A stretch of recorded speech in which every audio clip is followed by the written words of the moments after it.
Lakas na ulan to.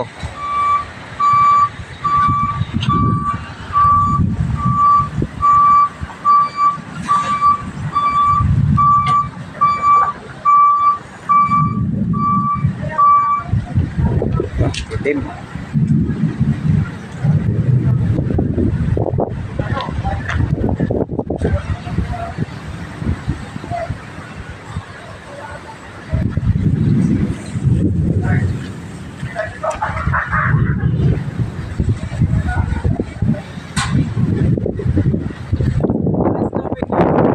Sir, nagbubuhos pala doon, sir.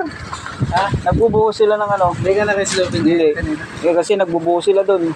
Kaya ang ginawa ko, nag-prepare na lang ako na pinipare ko yung lupa para pagtapos sila ng buhos, saka na ako ano. Tanggalan mo na lang bukas pag hindi umulan doon.